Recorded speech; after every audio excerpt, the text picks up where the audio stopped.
امریکہ کے صدر Joe Biden کے بیٹے ہنٹر بائیڈن کو گن خریداری کیس میں قصوروار قرار دے دیا گیا۔ امریکی تاریخ میں پہلی دفعہ کسی موجودہ صدر کے بیٹے کو مجرم ٹھہرایا گیا۔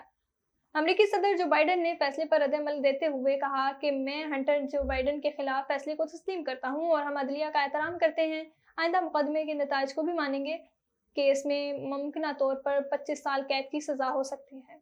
امریکی شہر اٹلانٹا میں فائرنگ کے واقعے میں 4 افراد جان کی بازی ہار گئے۔ ہلاک ہونے والوں میں مشتبہ بھی شامل ہیں۔ فائرنگ کا واقعہ بیچ ٹری سینٹر میں ایک فوڈ کورٹ کے اندر پیش آیا۔ رپورٹس کے مطابق پولیس نے فوری طور پر یہ نہیں بتایا کہ شوٹر کو کس نے زخمی کیا اور وہ کیسے ہلاک ہوا۔ پاکستان اور چین کے درمیان ڈیری صنعت میں تعاون کا نیا باب شروع۔ پاکستان سے درآمدات شدہ بھینسوں سے 5000 ایمبریوز کی پہلی کھیپ چین پہنچ گئی۔ مزید تفصیلات بیجنگ سے شاہد افراز خان کی رپورٹ میں۔ پاکستان سے درآمد شدہ بھینسوں کے 5000 ایمبریوز کی پہلی کھیپ ہفتے کے روز جنوبی چین کے گوانگشی چنگ خود اختیار علاقے کے شہر ناننگ پہنچ گئی۔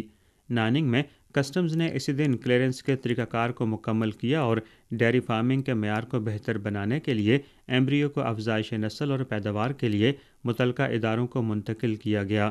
چین کی ڈیری مویشیوں کی صنعت کی 67 سالہ افزائش نسل کی تاریخ میں یہ پہلا موقع ہے کہ بیرون ملک سے اعلیٰ معیار کے بھینس کے ایمبریو متعارف کرائے گئے ہیں۔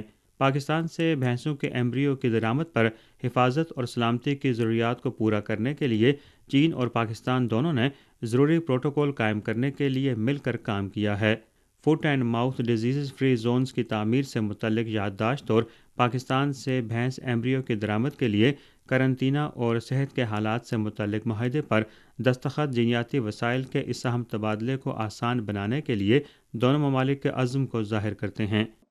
چین اور پاکستان کے درمیان حالیہ عرصے میں مختلف شعبوں میں عملی تعاون کا سلسلہ جاری ہے اور مویشیوں کے افزائشی نسل کے حوالے سے یہ سنگ میل یقیناً آئندہ پاکستان میں ڈیری مصنوعات کی ترقی میں بھی انتہائی مددگار ثابت ہوگا۔ Shahid Afraz Khan, A1 TV، Beijing.